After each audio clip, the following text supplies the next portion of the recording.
नमस्कार दोस्तों, आपके अपने YouTube channel Anil sir tutor TGT में आपका बहुत बहुत स्वागत है फ्रेंड्स। तो फ्रेंड्स, आज हम लोग बीपीएससी टीआरई 3 जो री एग्ज़ाम हुआ था उसमें जो है एसएसटी का जो पेपर है, तो उसमें 40 क्वेश्चन जो हिस्ट्री के हैं उन्हीं को बस करने वाले हैं, क्योंकि अभी हिस्ट्री की ये सीरीज़ चल रही है। ये पीवाईक्यू का लेक्चर नंबर 2 है। एक लेक्चर ऑलरेडी जो टीआरई 2 में जो 40 क्वेश्चन हिस्ट्री के पूछे गए थे वो जो है कराया जा चुका है। आप जो है उस वीडियो को भी चाहें तो लिंक डिस्क्रिप्शन में है, आप जाके देख सकते हैं। तो आज हम लोग ये टीआरई 3 के 40 क्वेश्चन हिस्ट्री की क्वेश्चन को हम लोग शुरुआत करते हैं। तो चलिए हम लोग देखते हैं कि ये सेट नंबर जो है आपका आई है। अगर कोई किसी के पास हो, अगर मैच करना चाहे तो मिला भी सकता है। ये ऑफिशियल आंसर की से फाइनली मैच किया हुआ है, तो आप जो है इस पर 100% बिलीव कर सकते हैं। ठीक है, चलिए तो फर्स्ट क्वेश्चन की ओर हम लोग बढ़ते हैं। और यहाँ पे आप देख पा रहे हैं कि गदर आंदोलन से संबंधित है क्वेश्चन। कह रहे गदर आंदोलन एक क्रांतिकारी आंदोलन जिसका उद्देश्य भारत में ब्रिटिश शासन को उखाड़ फेंकना था, कि नेता थे। देखिए, अब ये गदर आंदोलन है, तो गदर आंदोलन चलाने के लिए गदर पार्टी की स्थापना की गई थी, ठीक 1 नवंबर 1913 को। और ये कहाँ, तो सैन फ्रांसिस्को अमेरिका में। और इसमें कई सारे लोग थे। संस्थापक में देखें तो लाला हरदयाल थे, और ये जो है सोहन सिंह भागना के सुझाव पर गदर पार्टी की स्थापना किए थे। ठीक है, और इसमें बहुत सारे लोग थे। और सक्रिय सदस्य में देखा जाए तो करतार सिंह सराभा थे, रास बिहारी बोस थे, और जैसे कि लाला हरदयाल और सोहन सिंह भागना हम आपको बता ही दिए हैं। और भी सारे लोग थे, लेकिन ये प्रमुख जो है ये व्यक्ति थे। तो इसमें ऑप्शन में देख लीजिए, ये करतार सिंह सराभा जो हैं ये आपका यहाँ पे सही हो जाएंगे, क्योंकि बाकी लोग इसमें दिए ही नहीं हैं। तो इसीलिए option number A will be correct. Friends, अगर ये देखिए, अगर क्वेश्चन के साथ एक्सप्लेनेशन आपको चाहिए तो एक्सप्लेनेशन जैसे मैं दे रहा हूँ ऐसे बना दूंगा। आप लोग कमेंट में बता देंगे कि एक्सप्लेनेशन सिर्फ आंसर से मतलब है, तो आंसर भी मैं बताता हुआ चल जाऊँगा। हाँ, ये कहिए कि थोड़ा सा कम समय लगेगा, लेकिन जो है आपके सारे क्वेश्चन हो जाएंगे। लेकिन अगर पूर्णता हासिल करनी है, एग्ज़ाम क्रैक करना है, तो अगर क्वेश्चन से रिलेटेड अन्य चीज़ें भी ऑप्शन में अगर मैं बताऊं, और उसको यदि आप ध्यान से सुनेंगे, देखेंगे, तो बहुत ज़्यादा लाभ होगा। क्योंकि सिर्फ एक क्वेश्चन रट लेने से आप जो है आगे अगले क्वेश्चन को डील नहीं कर पाएंगे। तो जैसी आपकी इच्छा होगी आप लोग कमेंट बॉक्स में बता देंगे। अभी तो मैं एक्सप्लेन करते हुए आगे बढ़ रहा हूँ। चलिए, तो आप लोग समझ गए कि ये गदर पार्टी 1913 में इसकी स्थापना हुई, और सोहन सिंह भागना के जो है सुझाव पर ये लाला हरदयाल ने इसकी स्थापना की। और इसमें बहुत सारे सक्रिय सदस्य थे, तो करतार सिंह सराभा और रास बिहारी बोस और अन्य और भी लोग थे। ठीक है, और इसका उद्देश्य यही था कि ब्रिटिश शासन को उखाड़ फेंकना था, मतलब भारत से उनको हटाना था। और ये गतिविधियां जो है यूएसए में चल रही थी। वहाँ पे एक कह लीजिए कि युगांतर करके आश्रम भी स्थापित किया गया था, जो देश विदेश में लोग रहते थे वहाँ पे जाके वो जुड़ रहे थे। और जुड़ने के दौरान जो है वहाँ से एक पत्रिका का संपादन भी होता था, जिसका हिंदुस्तान गदर नाम से यह छपता था। ठीक है, और इसका जो प्रथम अंक है उर्दू में छपता था। ठीक है, तो ये आपका आंसर हो जाएगा। ठीक है, आगे बढ़ते हैं नेक्स्ट क्वेश्चन की ओर हम लोग आगे बढ़ते हैं। क्वेश्चन नंबर 2 देखिए, कह रहा है कि यहाँ पे कह रहा है कि कौन सा समझौता भारत और चीन के बीच सीमा मुद्दों को हल करने में विफल रहा। तो देखिए, आप जो है यहाँ पे पंचशील समझौता जो है इसका राइट आंसर हो जाएगा। ये देखिए, पंचशील समझौता जो था भारत और जो है चीन के जो बीच था, यह सीमा विवाद को लेकर क्या हुआ कि दोनों देशों के प्रधानमंत्री जो थे वे क्या हुए थे कि इकट्ठा हुए थे, लेकिन जो है इसका कोई परिणाम नहीं लिखा, ये विफल हो गया। ठीक है, और शिमला समझौता देखिए 1914 में हुआ था, और इसी के साथ जो है शिमला समझौता जो है ये भारत तिब्बत सीमा में मैकमोहन जो रेखा है वो खींची गई थी, जो भारत इसी को मानता है। उस समय तिब्बत था। ठीक है ना, और आगे बढ़ते हैं। इसमें देखिए एक और ऑप्शन है ताशकंद समझौता। ताशकंद समझौता देखिए 10 जनवरी 1966 में हुआ था। 10 जनवरी जो है 1966 में हुआ था, तो इसको भी याद रखेंगे, 1966 में हुआ था।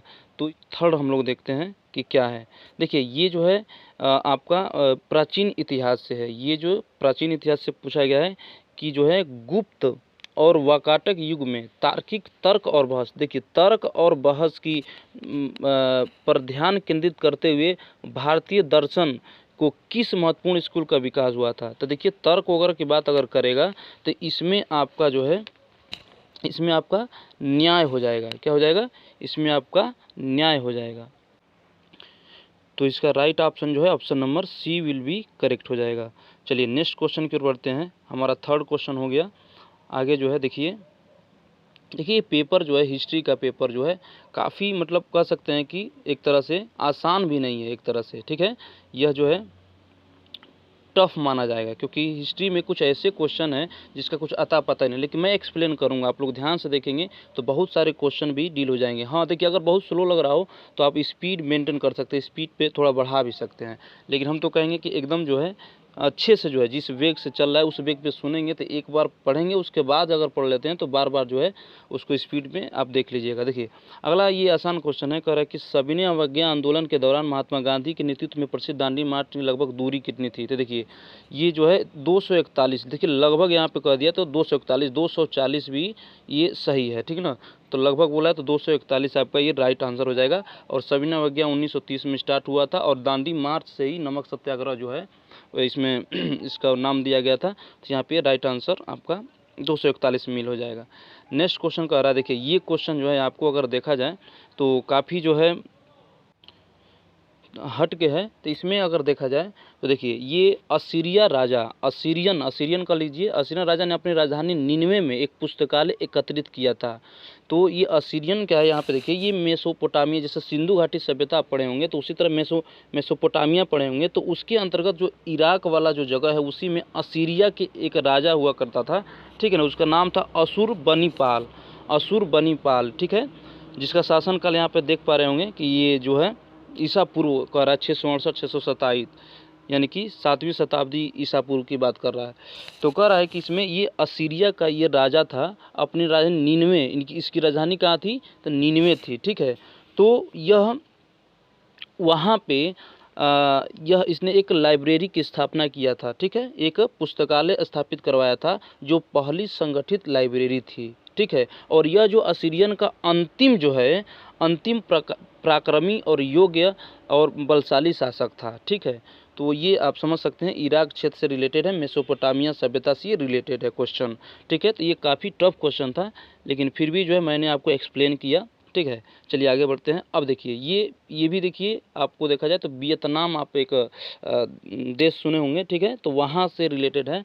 तो वहाँ पे जैसे 1857 हम लोग के यहाँ हुआ, 1857 की क्रांति जिस तरह हुई तो उसी तरह वियतनाम में भी जो है ये एक जगह है एन बाई, वहाँ पे एक विद्रोह हुआ था जो वियतनाम सैनिकों के द्वारा हुआ था और उसको एक पार्टी सपोर्ट कर रही थी, ठीक है, वियतनामी राष्ट्रीय पार्टी जिसका नाम था। ये सैनिकों के द्वारा किया गया विद्रोह था, किसके प्रति तो ये जो है राष्ट्र को राष्ट्रीयता प्राप्त करने के प्रति, मतलब कि जिस तरह हम लोग 1857 का जो क्रांति हुआ, ठीक है, तो उसी तरह वहाँ भी हुआ। तो वहाँ पे क्या था कि फ्रांसीसी वहाँ पे क्या था कब्जा था, जैसे हमारे यहाँ अंग्रेज़ थे तो वहाँ पे फ्रांसीसियों ने कब्जा कर रखा था। तो उनके विरुद्ध सैनिकों ने, वियतनामी सैनिकों ने वियतनामी राष्ट्रीय पार्टी के संरक्षण में क्या करा कि विद्रोह किया और यह विद्रोह जो है एन बाई के नामक स्थान पे हुआ 1930 में, इसीलिए इसको एन बाई विद्रोह कहा गया।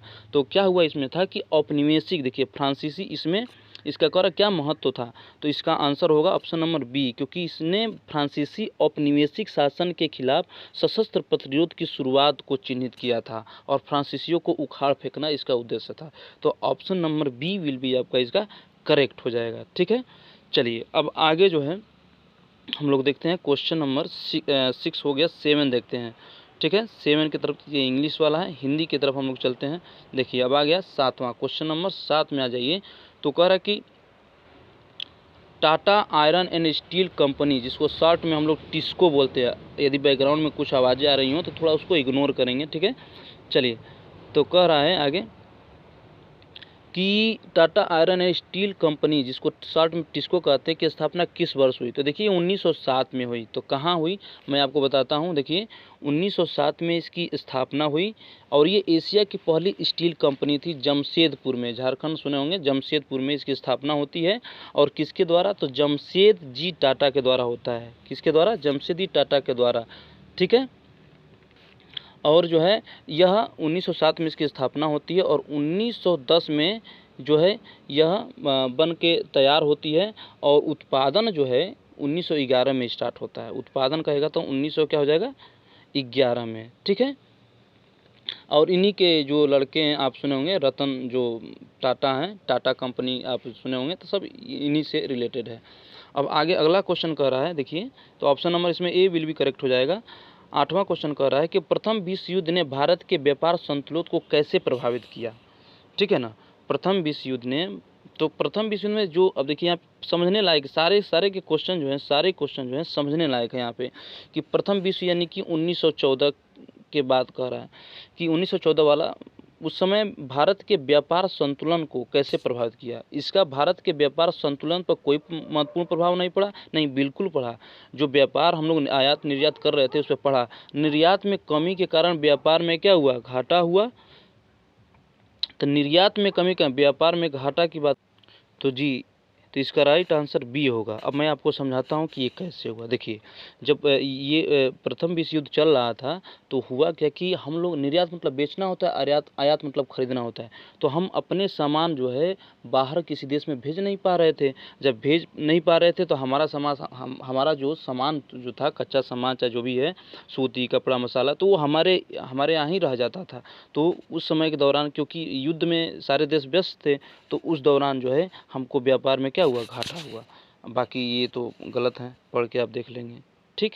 चलिए आगे बढ़ते हैं, नेक्स्ट क्वेश्चन दें। देखिए, स्टालिनग्राद की लड़ाई के द्वितीय विश्व युद्ध में एक महत्वपूर्ण मोड़ किन देशों के बीच ये सब हुआ? तो देखिए, यह जो है जर्मनी और सोवियत संघ में ये जो है हुआ। तो थोड़ा सा अगर इसको हम लोग अगर समझें तो देखिए, ये सेकेंड वर्ल्ड वार का यानी कि द्वितीय विश्व युद्ध का ये दौर चल रहा था। ये जो दौर है इसमें जो है लड़ाई होती है, क्योंकि जर्मनी जीतता जा रहा था, जो है हमेशा किसी भी देश पे आक्रमण कर रहा था तो जीत जा रहा था।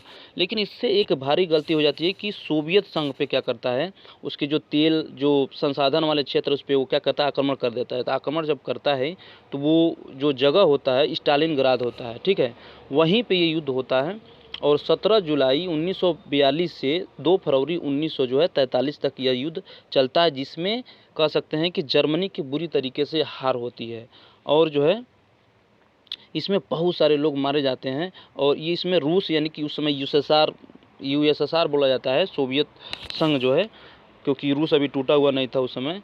और जो है इसमें जर्मनी की हार होती है, रूस जीत जाता है। और इसको बहुत ज़्यादा मतलब खून खराबी होता है, तो उसको खूनी लड़ाई भी संज्ञा दी जाती है, ठीक है। तो यहाँ पे राइट आंसर आपका ये हो जाएगा, ठीक है। चलिए नेक्स्ट क्वेश्चन की ओर बढ़ते हैं। हमारा जो है 9 नंबर हो गया। अब 10 की तरफ बढ़ते हैं और 10 की तरफ हम लोग देखते हैं कि कौन सा क्वेश्चन। देखिए यहाँ पे, तो देखिए ये 1857 से रिलेटेड आपका ये क्वेश्चन है। देखिए हुआ क्या इसमें, देखिए कि क्राउन शासन के तहत, थोड़ा सा मैं इसको बड़ा कर लेता हूँ, ठीक है, ये ठीक, हाँ, क्राउन शासन के जो तहत जो है कह रहा है कि क्राउन शासन के तहत भारत का पहला वायसराय और गवर्नर कौन था? देखिए डलहौजी थे, पहले तो डलहौजी जो भी है आप लिख लीजिएगा। डलहौजी जैसे हटे, ठीक है, उसके पास आ गए केनिन। कौन आ गए? केनिन जब आए तो हुआ क्या कि इन्हीं के कार्यकाल में ही ये जो ब्रिटिश सत्ता थी, ये भारतीय जो सत्ता थी, वो चला गया किनके हाथों में? कंपनी से चला गया आपका जो है क्राउन के हाथों में, ठीक है। और उसमें जो है इन्हीं को क्या किया गया कि पहला वायसराय बना दिया गया और गवर्नर जनरल बना दिया गया, ठीक है। पहले से ही थे ही तत्काल में, और इनको क्या किया गया, जैसे क्राउन के शासन में गया तो इन्हीं को वायसराय और गवर्नर जनरल कह सकते हैं बना दिया गया। तो उसमें कैनिन हो जाएगा, ऑप्शन नंबर आपका बी हो जाएगा। 11 नंबर चलते हैं। तो 7वीं शताब्दी ईसा पूर्व के दौरान भारत का कौन सा शासक था जो बौद्ध धर्म के संरक्षण और सांस्कृतिक गतिविधियों के समर्थन के लिए जाना जाता था? तो देखिए 7वीं शताब्दी में 600 ये हर्षवर्धन का ये काल है, तो ये हर्ष जो हो जाएगा इसका राइट आंसर हो जाएगा, ठीक है। चलिए अब नेक्स्ट क्वेश्चन देखते हैं, मूला और मस्कत और बोलन क्या है। तो देखिए ये जो है अगर देखा जाए तो ये पर्वतीय दर्रे हैं, क्या हैं, और ये बलूचिस्तान और पाकिस्तान का जो क्षेत्र है उसमें ये दर्रे जो है आपको देखने को मिल जाते हैं। ठीक है, तो ये पर्वतीय दर्रे हैं, याद रखिएगा। ठीक है, ये दर्रे से रिलेटेड हैं। ठीक है, चलिए नेक्स्ट क्वेश्चन आगे बढ़ते हैं हम लोग। तो बात कर रहा है तो यह 1946 में हुआ, दशक न बोला है तो 41, 42, 43 ऐसे कर सकते हैं, तो 46 में हुआ। यह बंगाल में प्रसिद्ध हुआ और यह एक किसान आंदोलन था। क्या था? किसानों का एकदम उत्तेजक आंदोलन था।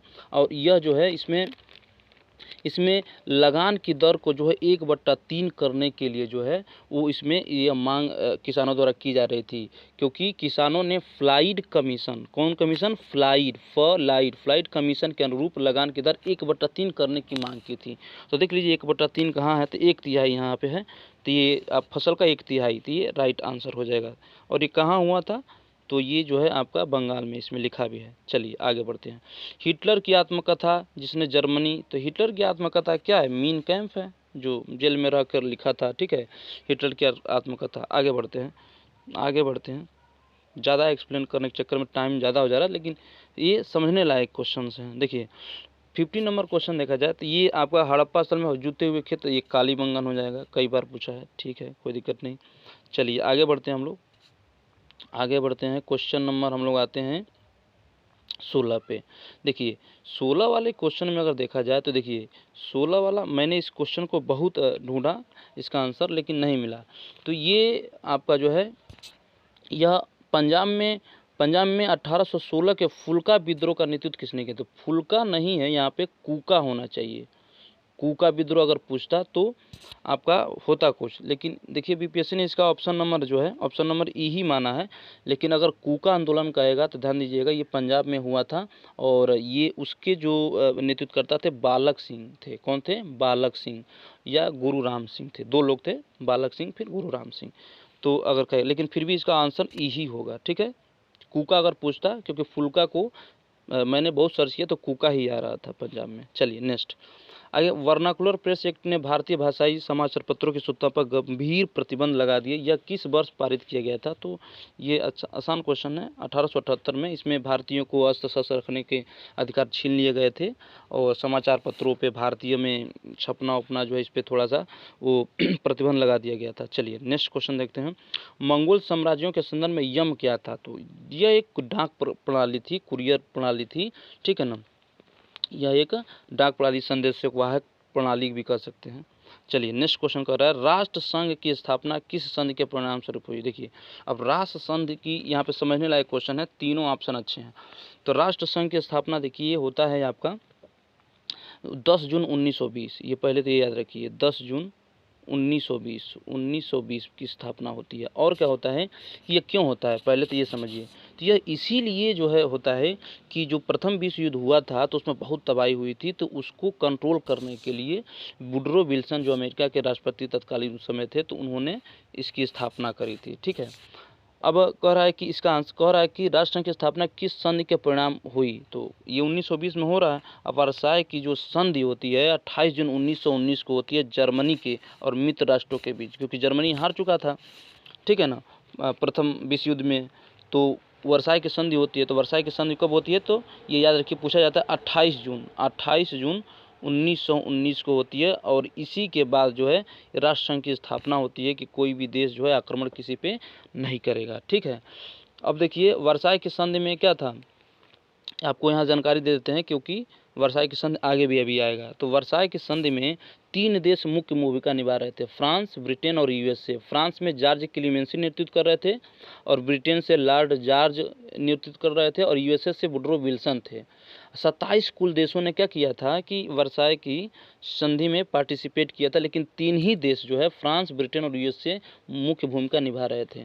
तो ये तो इसके बाद हुआ। अब ट्रायोन की संधि क्या है, ध्यान दीजिएगा। ट्रायोन की संधि 4 जून 1920 को होती है, किसके किसके बीच? हंगरी और मित्र राष्ट्र मतलब यही फ्रांस हो गया, आपका वो ब्रिटेन हो गया, यूएसए हो गया, तो ये मित्र राष्ट्र थे। अगर प्रथम विश्व युद्ध पढ़े हैं तो आपको पता होगा कि दुनिया 2 भागों में बट गई थी, मित्र राष्ट्र और एक जो है त्रिगुट जो बना था उसमें। आगे बढ़ते हैं और एक और क्वेश्चन यहाँ पे दिया है कि ब्रेस्ट लिटोवस की संधि ये क्या है। तो देखिए ये 3 मार्च 1918 को हुई थी, रूस और केंद्रीय शक्ति के बीच हुई थी। जैसे प्रथम विश्व युद्ध से रूस इसमें बाहर हुआ था, ये भी इम्पोर्टेंट, बहुत इंपॉर्टेंट है। प्रथम विश्व युद्ध से रूस इसमें जो है बाहर हुआ था, क्योंकि आंतरिक जो मामला था, जब लेनिन आए तो बहुत सारी उसमें कमियां, अगर घर में हम बहुत कमज़ोर हैं तो बाहर कैसे लड़ पाएंगे। तो रूस ने सोचा कि मैं प्रथम विश्व युद्ध से बाहर कर लेता हूं, जब नेता वहाँ के बदले, क्योंकि रूस का जो नेता था वो भाग गया था, उसके बाद लेनिन आए तो उन्होंने अपने को बाहर कर लिया और उसी में अप्रैल थीसिस जो है लागू किया गया था। इसमें लेनिन की बहुत आलोचना होती है, ठीक है। चलिए अब नेक्स्ट क्वेश्चन आगे बढ़ते हैं, नेक्स्ट क्वेश्चन की ओर बढ़ते हैं। 19 क्वेश्चन हो गए। देखिए टाइम लग रहा है, लेकिन यदि आप समझते हुए पढ़ेंगे तो आपको बहुत फ़ायदा मिलेगा, ठीक है। चलिए कह रहा है कि इटली एकीकरण के जनक के रूप में, देखिए इटली एकीकरण के जनक के रूप में, देखिए तो लूसेंट में तो दिया है मेजनी, लेकिन यहाँ पे फाइनल आंसर की में गैरिबाल्डी को माना गया है, ठीक है। देखिए इटली का जब एकीकरण हो रहा था, मतलब इकट्ठा किया जा रहा था, छोटे छोटे टुकड़ों में था, तो 3 लोग की मुख्य भूमिका थी। कौन कौन, एक याद रखिए, एक तो मेजनी हो गए, गैरिबाल्डी हो गए, और तीसरा जो है काउंट काबूर जो था। ये तीनों लोग मिल के इटली का एकीकरण में जो है योगदान दिए। अच्छा मेजनी के बारे में याद रखिए कि अभी पिछले जो TRE 2 में पूछा गया था कि यंग इटली नामक गुप्त संस्था कौन बनाया था, यंग इटली, तो मेजनी ने बनाया था, ये भी याद रखिएगा। और इटली की तलवार किसे कहा जाता है, तो गैरिबाल्डी को कहा जाता है, ये भी याद रखिएगा। तो इसका तो आंसर अभी फिलहाल में एकीकरण का जनक जो है BPSC जो आंसर माना है वो गैरिबाल्डी को माना है, लेकिन लूसेंट में मेजनी दिया है। ऑटोमन, ये जो जर्मनी के एकीकरण का जो है, जर्मनी के एकीकरण का ये निर्माता है, लौह रक्त की नीति अपनाता है यह। चलिए ASI के पहले निदेशक कौन है, ASI, ASI क्या होता है। देखिए जब सिंधु घाटी सभ्यता से, प्राचीन इतिहास से भी क्वेश्चन इसमें पूछे गए हैं, ठीक है, प्राचीन इतिहास से भी क्वेश्चन पूछे गए हैं, ठीक। तो ये ASI क्या था कि ये, इसका मतलब होता है भारतीय पुरातत्व, सॉरी फ्रेंड्स, इसका मतलब होता है कि भारतीय पुरातत्व सर्वेक्षण, ठीक है। इसका मतलब होता है भारतीय पुरातत्व सर्वेक्षण। इसके पहले निदेशक, पहले इसका तो आंसर मैं बता दे रहा हूँ, ये आपके कनिंघम थे। क्या थे, कनिंघम थे। कनिंघम के बारे में अगर देखा जाए तो देखिए ये जो क्या थे कि इन्हों को एक वृश्चिक का एक मुहर मिलता है सिंधु घाटी सभ्यता से, लेकिन ये जान नहीं पाते हैं कि यहाँ पे यह कोई सभ्यता है, तो यहाँ असफल हो जाते हैं। ये भी पूछता है कि कौन सा ऐसा जो है निदेशक था जो वो असफल हो गया था। RD बनर्जी, देखिए ये मोहनजोदड़ो के खोज करता है। मोहनजोदड़ो आप सुने होंगे, 1922 में इन्होंने खोजा था मोहनजोदड़ो। और जॉन मार्शल कौन है, तो जॉन मार्शल के बारे में अगर मैं आपको बताऊं तो ये हड़प्पा काल का सर्वप्रथम जो काल का निर्धारण, अवधि का निर्धारण जो है इन्होंने ही किया था। अवधि का जो निर्धारण है सबसे पहले, ठीक है ना। और नवीनतम सभ्यता यानी सिंधु सभ्यता की खोज इन्होंने ही किया था, ठीक है, जॉन मार्शल, ठीक है। कनिंघम तो क्या कि असफल हो गए थे, तो ये इन्होंने सिंधु घाटी सभ्यता का जो है खोज इन्होंने ही किया था, इन्होंने ही घोषणा करी थी, ठीक है। तो जॉन मार्शल याद रखिएगा। तीनों मैं ऑप्शन आपको बता रहा हूँ, अब कुछ भी पूछे आप जो है इससे घुमा फिरा के आपका हो जाएगा। अब देखिए ये जो क्वेश्चन है ये भी टफ क्वेश्चन है। देखिए कुछ क्वेश्चन ऐसे हैं कि अगर जो है कोई पढ़ा नहीं है बहुत अच्छे से तब तो वो कर ही नहीं पाएगा। जैसे ये क्वेश्चन देखिए, अभी इसके पहले देखिए चीन से देखे, वियतनाम से देखे, वो जो है ईरान वाला क्वेश्चन देखे, तो जो है काफ़ी टफ क्वेश्चन था। हिस्ट्री का पेपर तो टफ था यहाँ पे, ठीक है। आगे देखते हैं कि ऑस्ट्रेलिया में किस नीति के कारण आदिवासी बच्चों को उनके परिवारों से व्यवस्थित रूप से निकाला गया। देखिए वहाँ पे भी हर जगह जो है क्या हुआ था कि लोग उपनिवेश बना रखे थे, तो वहाँ पे आत्मसात नीति के तहत जो है ये सब काम किया गया था। आदिवासियों के उनके बच्चों को परिवारों सहित व्यवस्थित रूप से बाहर निकाला गया था। चलिए आगे कह रहा है कि 22 मकर किस घटना ने खिलाफत आंदोलन के लिए उत्प्रेरक का काम किया। तो देखिए उत्प्रेरक का काम देखिए तो ये जो है आपका वर्साई की संधि, वर्साई की संधि अभी कब बताएं कब हुआ था, 28 जून 1919 किसके बीच हुआ था, तो जर्मनी और मित्र राष्ट्रों से के बीच हुआ था।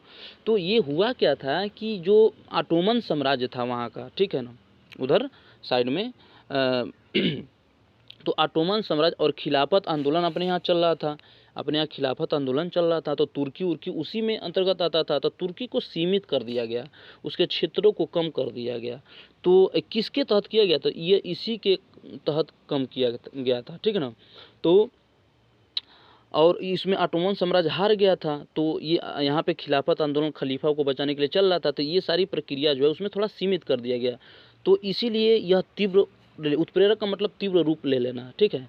बंगाल विभाजन देखिए, ये जो है 22 अक्टूबर, बंगाल जो विभाजन है, बंगाल विभाजन नहीं 1905, हाँ 22 अक्टूबर 1905 को जो है यह आपका हुआ था। और जलियांवाला बाग हत्याकांड देखा जाए तो कब हुआ था, तो 13 अप्रैल 1919। देखिए ये जो है बंगाल विभाजन 16 अक्टूबर को हुआ था, सॉरी 16 अक्टूबर को, ध्यान दीजिएगा बाई मिस्टेक जो है कुछ और भी आगे मैं सोच रहा था। 16 अक्टूबर 1905 को बंगाल विभाजन जो है क्या हुआ, लागू हुआ। और 13 अप्रैल 1919 को जो है जलियांवाला बाग जो है हत्याकांड हुआ। और वर्साई की सन 28 जून 1919 को हुआ, जो उत्प्रेरक का काम किया, क्योंकि ऑटोमन साम्राज्य हार गया था और उसके क्षेत्रफल को सीमित कर दिया गया था। तो इसका राइट आंसर कौन हो जाएगा, वर्साई की संधि, ठीक है। चलिए नेक्स्ट क्वेश्चन देखते हैं। 23 क्वेश्चन हो गए लगभग। चलिए आप लोग बताइएगा कि एक्सप्लेन किया जाए कि नहीं किया जाए, नहीं तो सिर्फ आंसर बताकर टिक करके आगे बढ़ जाएगा, कोई दिक्कत नहीं है। चलिए अगला क्वेश्चन कह रहा है यहाँ पे, कह रहा है कि 1916 के लखनऊ सत्र के दौरान कांग्रेस का अधिवेशन हुआ था 1916 में। तो कह रहा है कि अध्यक्ष कौन थे, और जहाँ कांग्रेस लीग समझौते को हस्ताक्षर किए थे। देखिए तो अंबिका चरण मजूमदार थे वहाँ उस समय, कौन थे, अंबिका चरण मजूमदार थे, ठीक है। और यहाँ पे अगर ये चीज़ देखा जाए और भी चीज़ें, तो क्या हुआ कि इसमें नरम और गरम दल में मिलन हुआ था। नरम और गरम दल आपस में 1916 में इस सत्र में मिले थे। और क्या हुआ था कि मुस्लिम लीग के बीच जो है समझौता हो गया था, जो मुस्लिम लीग था और कांग्रेस के बीच समझौता हो गया था, और नरम गरम दल आपस में मिले थे। तो ये काम हुआ था 1916 में, इसलिए ये इम्पोर्टेंट है। चलिए आगे बढ़ते हैं कि ताना भगत आंदोलन। देखिए ये कुछ आंदोलन है, जनजातीय आंदोलन, इसको आप तैयार कर लेते हैं तो बहुत ही अच्छा रहेगा, क्योंकि इससे कई क्वेश्चन देखिए देखने को मिल गया। ताना भगत आंदोलन पहले बता दूं कि ये 1914 में, लगभग 1914 में हुआ था, हाँ 1914 में हुआ था। और जो है, और यह कहाँ हुआ था, तो उसमें छोटा नागपुर पठार कह सकते हैं, उसमें तो बिहार था, झारखंड अलग था नहीं। तो खैर अब देखिए झारखंड दे ही दिया, तो छोटा नागपुर पठार जो है झारखंड में ही है, बिहार भी देता तो आंसर सही होता।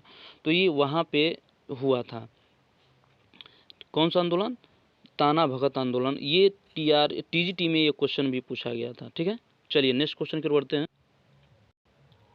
हाँ तो ये भी याद रखिएगा कि जो ताना भगत आंदोलन जो था उसके जो नेतृत्वकर्ता थे जतरा उराव या जतरा भगत थे, ये भी याद रखिएगा। चलिए नेक्स्ट क्वेश्चन देखते हैं, हमारा जो है 26 नंबर, ठीक है। कि 26 नंबर क्वेश्चन में हम लोग देखते हैं, थोड़ा सा इसको छोटा कर लेते हैं, ऑप्शन बड़ा है।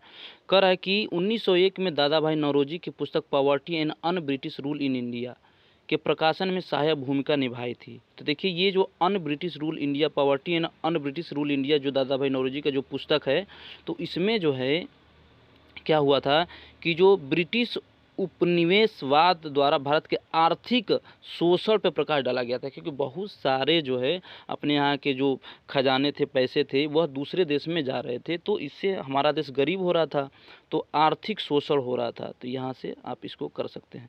26 हो गया। चलिए 27 क्वेश्चन हम देखते हैं 27 नंबर का। देखिए यहाँ पे ये भी बहुत अच्छा है क्वेश्चन है कि रॉयल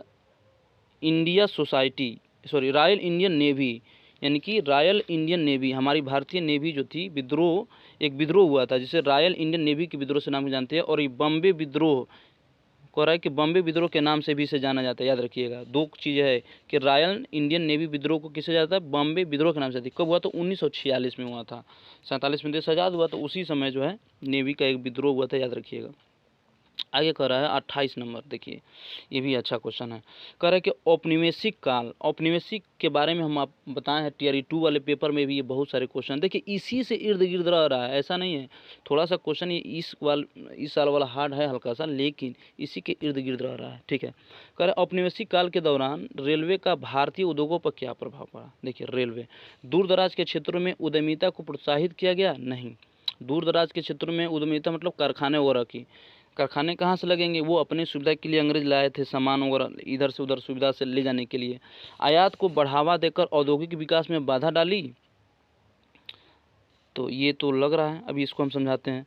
आगे कह रहा है कि सस्ता परिवहन प्रदान करके औद्योगिक विकास को बढ़ावा दिया। औद्योगिक विकास को बढ़ावा कहाँ दिया? देखिए परिवहन कहाँ, उसका वे अंग्रेज तो अपने लिए वे यूज करते थे। अब कह रहा है यहाँ पे देखिए आयात शब्द से पकड़िए। आयात, आयात का मतलब ले आना। आयात को बढ़ावा देकर औद्योगिक विकास में बाधा डाली, यानी कि आयात का मतलब हो गया कि बहुत सारे चीज़ें जो हैं क्या कर रहे थे, उनसे ले आ रहे थे और उसके रेलवे के माध्यम से क्या कर रहे थे कि यहाँ आ रहा था और बहुत सारी चीज़ें, बाहरी चीज़ें जो हैं, यहाँ से कच्चा माल तो जा रहा था, वो अपने देश में औद्योगिकरण कंपनी स्थापित कर रहे थे, वहाँ पे सामान बना रहे थे। लेकिन इंडिया में ऐसा नहीं हो रहा था, भारत में ऐसा नहीं हो रहा था। यहाँ से जो है तो आयात ज़्यादा हो जा रहा था, तो हमारी चीज़ें जो हैं नहीं बिक रही थी, तो इसमें जो है औद्योगिक अपने यहाँ तो क्या हुआ कि उसमें बाधा डाला गया। ठीक है ना, ये आपका आंसर हो जाएगा 28 नंबर का। ठीक, आगे बढ़ते हैं 29 नंबर। ये देखिए, ये भी अच्छा क्वेश्चन है। प्रथम विश्व के दौरान किस ब्रिटिश नीति का उद्देश्य भारत में असहमति को दबाना और नागरिक स्वतंत्रता को कम करना था? देखिए अब इसमें इसको अगर समझा जाए तो साइमन कमीशन क्या है समझिए पहले। साइमन कमीशन जो है ये आपका बनता है कब? 8 नवंबर 1927 को ये बनता है। ठीक है, और 3 फरवरी 1928 को ये भारत पहुंच जाता है। ठीक, तो अब ये कब की बात है? 28 की बात है। समझिए भारत सरकार अधिनियम कब आता है? 1935। समझिए पहले चीज़ को समझिए, उसके बाद आपको मैं बताता हूँ। और रॉलेट एक्ट कब हुआ? ये 1919 की घटना है। रॉलेट एक्ट जिसे काला कानून कहा गया, बिना किसी वारंट के, बिना किसी पूछताछ के सीधे आपको गिरफ्तार किया, जिसे गिरफ्तार किया जा सकता था। तो अब क्वेश्चन को पढ़ते हैं, ध्यान समझिए। प्रथम विश्व युद्ध मतलब 1914 की बात कर रहा हूँ। 1914 से स्टार्ट हुआ था प्रथम विश्व युद्ध। ब्रिटिश नीति का उद्देश्य भारत में असहमति को दबाना और नागरिक स्वतंत्रता को कम करना। तो रॉलेट एक्ट ही तो आया था कि कोई भी 4 लोग बाहर खड़े होकर अपनी बात नहीं कर सकते थे। इसी के तहत तो आपका वो जलियांवाला बाग हत्याकांड हुआ कि सैफुद्दीन किचली और जो है ये सब क्या कर रहे थे कि एक मेला था, वहाँ पे जो है भाषण दे रहे थे। तो उसी दौरान क्या होता है कि ये पहुँच जाता है। रॉलेट एक्ट का ही विरोध हो रहा था उस समय, काला कानून का। लाला लाजपत राय जो है उसी में आगे जाके नहीं, वो तो साइमन कमीशन में मारे जाते हैं। तो ये रॉलेट एक्ट जो है यह क्या कर रहा था? नागरिक स्वतंत्रता को कम कर रहा था और भारत ये ब्रिटिश नीति उद्देश्य भारत में असहमति को दबा रहा था। तो आप समझ पाए होंगे, मैं समझाने की कोशिश कर रहा हूँ। ठीक है, थोड़ा सा देखिए, आगे बढ़ते हैं। क्वेश्चन नंबर आपका जो है 30 है। किस घटना से राष्ट्रसंघ के प्रभाव और अधिकार को गिरावट की शुरुआत हुई? चलिए ये देखिए कितना अच्छा क्वेश्चन ये भी है। यहाँ पे देखिए, पहले तो याद रखिए कि ये किस घटना से राष्ट्रसंघ कब स्थापित हुआ था? अभी आपको बताएं 1920 में। क्यों हुआ था? क्योंकि जो प्रथम विश्व युद्ध हुआ था तो उसने जर्मनी ने क्या करा था, बहुत सारा जो है देशों पे आक्रमण किया था। बहुत सारा दुनिया 2 गुटों में बट गई थी, किसी को भी हड़प लिया जा रहा था आक्रमण करके। तो भविष्य में युद्ध ना हो तो राष्ट्रसंघ बनाया गया था। इसके पहले भी मैं चर्चा किया हूँ। ठीक, इसका डेट भी आप बता दीजिएगा। तो हुआ क्या है कि इसकी विफलता कब पता चली कि जब जापान ने मंचूरिया पर आक्रमण कर लिया। जापान ने क्या करा, मंचूरिया पर 18 सितंबर 1931 में, देखिए 1931 की बात हो रही है, यहीं से पृष्ठभूमि तैयार हुई है। तो जब इसने आक्रमण किया मंचूरिया पर और कब्जा कर लिया तो कोई नहीं बोला, कोई भी देश नहीं बोला। इसी तरह एस्बिनिया पर इतालवी आक्रमण हुआ। जब आक्रमण हुआ तो इसने भी अपने अंडर में क्या कर लिया, मतलब अपने अंडर इसके क्षेत्रों को रख लिया। तो कोई बोला नहीं। धीरे धीरे ऐसे ही मंचूरिया क्या, देखिए मंचूरिया जो है चीन का एक जगह है, चीन का एक क्षेत्र था, उसी पे इसने आक्रमण कर लिया था। उस समय जापान बहुत ज़्यादा एक्टिव था, है ना। तो कोई नहीं बोल रहा था। तो इससे क्या पता लगा कि जो राष्ट्र संघ है ये किसके लिए बनाया गया? इन्हीं को रोकने के लिए, और ये काम तो कर ही नहीं रहा है। तो कहने का मतलब है कि इसमें गिरावट उसी समय से उत्पन्न हो गई। तो 2 ऑप्शन सही हो रहा है, तो इसका मतलब उपयुक्त में से 1 से अधिक सही हो जाएगा। चलिए नेक्स्ट क्वेश्चन हम लोग देखते हैं। 10 क्वेश्चन और रह गए हैं, अब टाइम नहीं लगेगा, इसमें ज़्यादा एक्सप्लेन करने वाला अब नहीं है। मगध की राजधानी राजगीर का प्रकृत नाम क्या था? तो सब लोग जानते हैं भाई, राजगिरी था। उदयन ने पाटलिपुत्र बाद में किया।